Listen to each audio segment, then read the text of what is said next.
Ok Lady Girls, replongeons-nous dans le Japon du début des années 80. Une époque de très forte croissance économique, de consommation de masse, d'explosion démographique, une époque où le Japon était la deuxième puissance économique mondiale. C'est aussi une époque où le Japon se distinguait des autres pays par sa modernité, ses gratte-ciel, ses néons flashy, ses technologies d'avant-garde. C'est un contexte où les jeunes pouvaient imaginer un avenir plus futuriste que leur présent. Une ambiance assez particulière dans laquelle naîtra un genre de musique qui reprendra toute cette atmosphère au travers de rythmes funky, d'accords jazzy et de mélodies entraînantes, la city pop. Comme beaucoup d'entre vous, nous avons connu la city pop au travers de nos recommandations YouTube. Ce petit album, avec un design pour le moins futuriste, ces noms d'artistes dont on a entendu parler nulle part ailleurs, ces titres en japonais, bref. Le moteur que constitue la curiosité nous a amenés sur cet archipel de mystère, tantôt funky, tantôt mélancolique. La city pop touche et semble faire écho à une époque que nous n'avons pas connue. Un vrai trip. Variety de Maria Takeshi, Sunshower de Taeko Miki, Adventure de Momoko Kikuchi et l'un des plus connus, For You de Tetsuo Yamashita. Ces mêmes albums, dont certains titres sont devenus des samples mythiques de mix de future funk.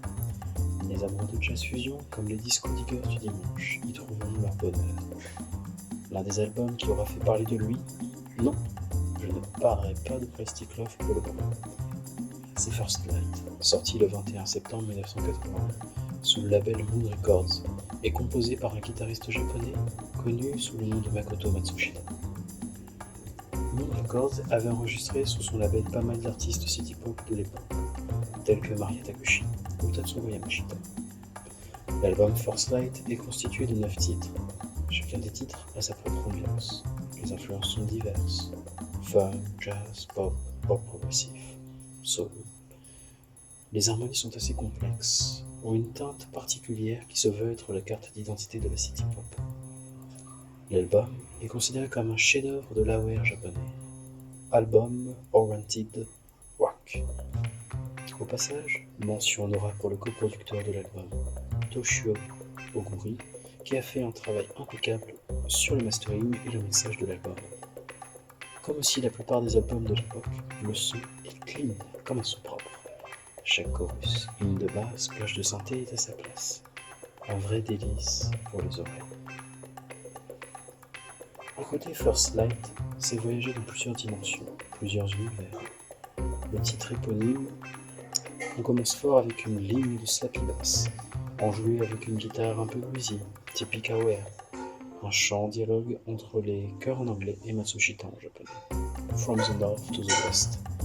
Un chorus de bugle, cet instrument mi-saxon trompette.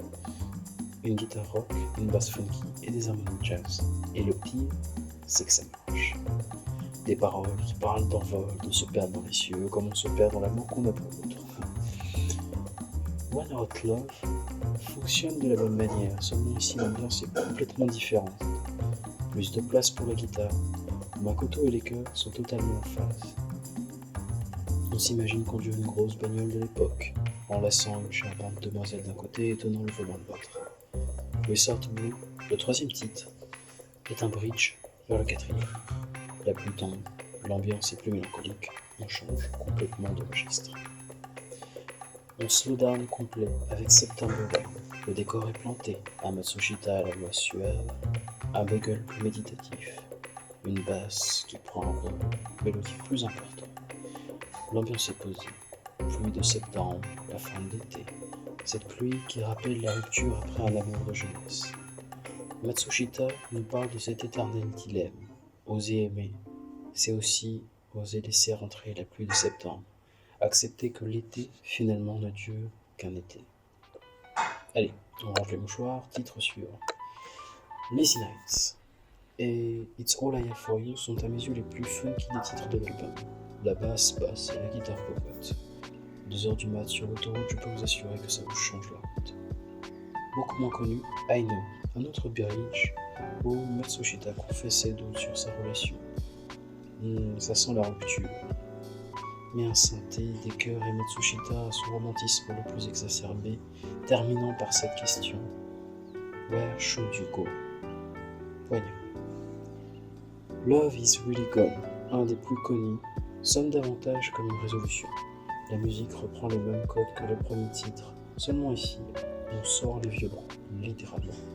Une fin qui débouche sur un commencement, un piano qui s'affirme davantage, un slap toujours aussi présent. À la fin, on est même un petit quatuor qui vire classique, vraiment un régal. Sunset, le dernier titre, se distingue vraiment de tous les autres. Par son ton plus sage, c'est le commencement d'autre chose. C'est le printemps. Sonne plus psychédélique, perché, et pourtant si vrai, si réel. Les cœurs se répondent, chaque instrument s'exprime, s'affirme, car ayant trouvé leur place dans le groupe, ils peuvent s'épanouir en pleine harmonie avec eux-mêmes et avec les autres instruments. La résolution, ce n'était juste qu'une pluie de septembre. Écouter First Light, c'est un voyage au travers des pensées de Makoto Matsushita. On vit son exaltation romantique, sa déception amoureuse. On devient aussi perché que lui et ça fait plaisir. En analysant son album, on peut voir qu'il se distingue énormément des autres albums de city pop plus connus. Pluralité des genres indiscutable, multiplicité des ambiances. Pour être honnête, on se sent perdu. Arriver à définir à quel genre appartient cet album. Rock, funk, jazz, soul, parfois même classique. Un métissage qui est à l'origine de la création de quelque chose de complètement nouveau. C'est là toute la richesse de la city pop, mais aussi et surtout de l'album de Matsushita. Tout le monde pourra y trouver son compte. Il y a de la matière à mixer, à écouter et surtout à faire partager. Et il n'y a pas que l'algorithme YouTube qui devrait s'en occuper. Le lien vers l'album est en description. Si vous avez aimé, likez et commentez. Nous continuerons à faire du contenu de ce genre. En attendant, à la prochaine, Lady Girls.